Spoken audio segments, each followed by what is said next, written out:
Salut les baroudeurs. Ça fait longtemps que j'attendais pour faire cette vidéo.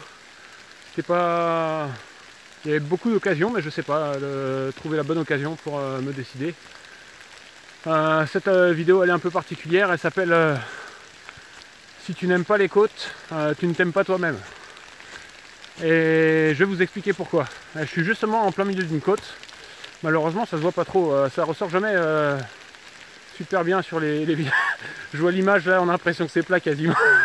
Il n'y a même pas un côté, ah si là on voit pas trop. Ah, non on voit même pas trop la vue. Ouais. C'est dommage. Ouais. Enfin sachez que c'est une côte et que ça monte assez raide. Ça se voit pas en vidéo mais imaginez. Alors pourquoi si tu n'aimes pas les côtes, tu ne t'aimes pas toi-même? Ça c'est un truc, il y a beaucoup de gens pareil qui n'aiment pas marcher ou qui n'aiment pas avoir un sac lourd, qui sont pessimistes ou négatifs à chaque fois qui marchent, qui randonnent, mais qui deviennent un peu négatifs ou pessimistes à chaque fois qu'ils vont avoir à monter une côte. Parce qu'on en chie, parce que ça fait mal aux jambes, parce qu'on est essoufflé, parce que le sac est trop lourd, etc. Moi d'ailleurs j'ai mal au bras parce que j'ai même pas sorti la perche là pour faire cette vidéo. Et je suis essoufflé aussi. Donc il y a tous ces désagréments dans une côte qui sont pénibles, dont il faut s'accommoder, qu'il faut surpasser. Et c'est encore une fois c'est pas facile de garder un moral clair et fort, positif. Et donc pourquoi si on n'aime pas ça, c'est qu'on ne s'aime pas soi-même? Parce que qui t'a dit de marcher vite dans la côte?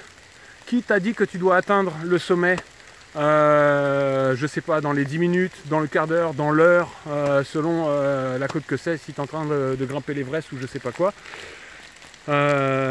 Personne, il n'y a que toi-même. C'est toi et toi-même. Tu te fixes tes propres objectifs. Et alors je sais pas, parce qu'après il y a les questions d'ego bien sûr, et moi je suis pas épargné, je suis comme tout le monde. Et peut-être on a envie et puis de se prouver à soi-même aussi nos capacités, voir se tester, voir de quoi on est capable, ça c'est très bien aussi. Mais on a cette tendance, on a du mal à lâcher prise là-dessus et à prendre son temps. Il n'y a aucun problème, je veux dire, à faire une pause. Moi c'est ce que je suis en train de faire, c'est pour ça que je vous parle en côte, je suis pas essoufflé, c'est parce que je fais une pause, je marche 5 pas et je fais une pause.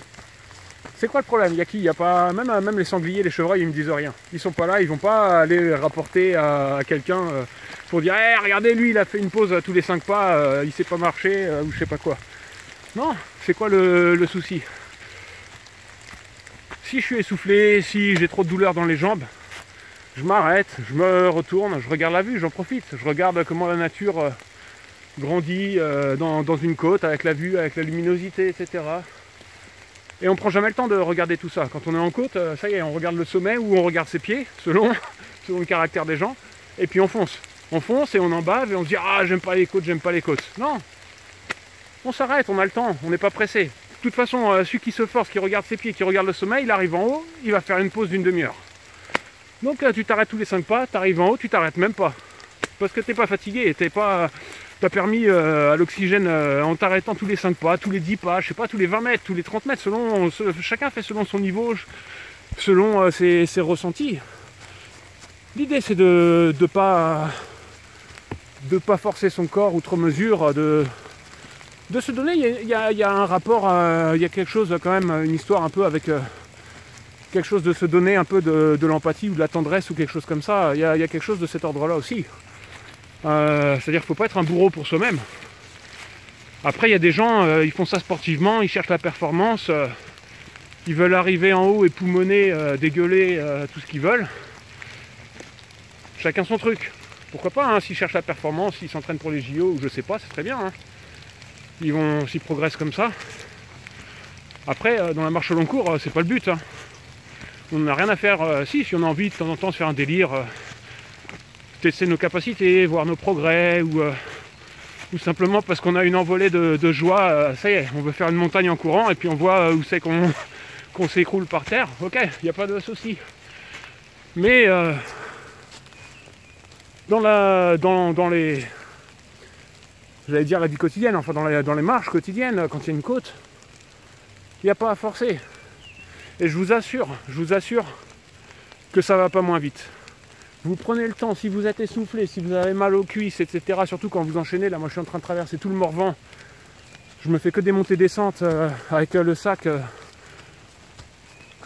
toute la journée. Au bout d'un moment ça chauffe les cuisses, surtout que moi j'habite pas dans une région montagneuse, donc moi mes jambes elles sont entraînées sur du plat, elles sont pas entraînées sur de la côte. Et il n'y a aucun souci, on est là pour profiter, apprécier la nature. Donc c'est vraiment une histoire de relation avec soi-même.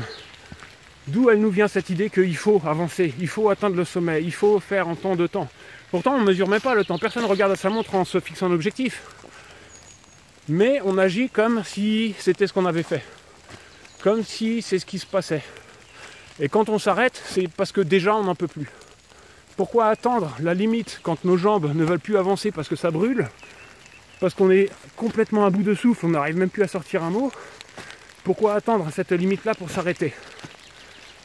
On peut s'arrêter, il n'y a aucun souci. Et même la façon de marcher, on est dans une côte, souvent, mais il y a souvent aussi un problème d'apprentissage chez de nombreux randonneurs. Ils grimpent une côte comme s'ils marchaient sur du plat. Une côte, c'est, comme on dit, à pas de berger. On fait des petits pas, c'est quoi le problème? Pourquoi faire des grands pas, aller soulever tout notre poids, plus le poids du sac sur une jambe pour monter toute cette charge de 50 cm d'un coup? Non, il faut pas être... ça, c'est être un peu sadomaso. Après, c'est pas volontaire parce que les gens ont pas appris ça. À pas de berger, c'est tu fais des petits pas.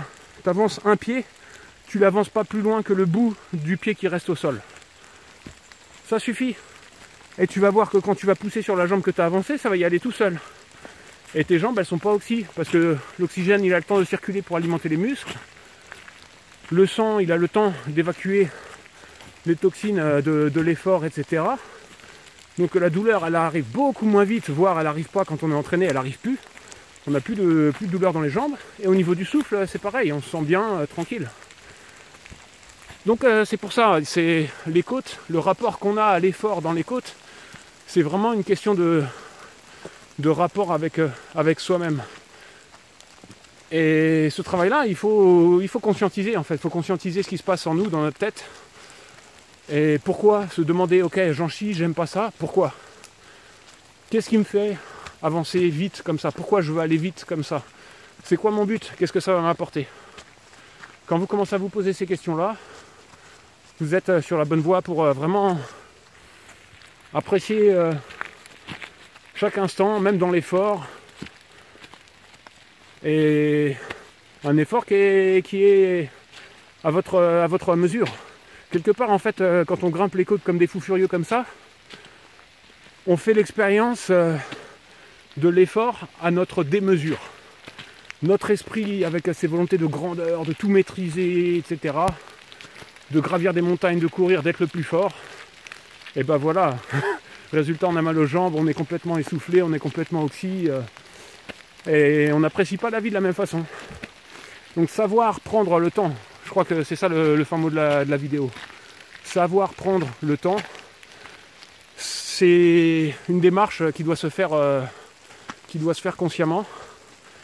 Et donc je vous invite, si vous êtes... parce que moi j'étais comme ça, hein, j'adorais foncer dans les côtes, c'est pour ça que je vous parle de ça, hein, c'est de l'expérience. Et ça a été un cheminement d'apprendre à prendre le temps, à m'arrêter. Ok, je peux m'arrêter, peut-être il y a une dame de 70 ans, elle va me doubler. Et alors? Ok, bah, c'est l'occasion de lui dire bonjour. Peut-être que je l'aurais pas vu si j'avais foncé. Et même si je l'avais vu, j'aurais été trop essoufflé pour lui dire bonjour. Donc peut-être je vais pouvoir échanger un mot avec elle. Et en termes d'expérience de vie, est-ce que je n'y aurais pas gagné? Si.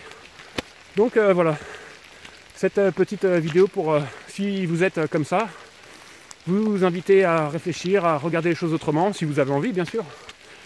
Et en espérant, voilà, encore une fois que ça vous ouvrira de nouveaux horizons plus lumineux et voilà, je trouve plus mes mots. Allez, ciao, à une prochaine vidéo.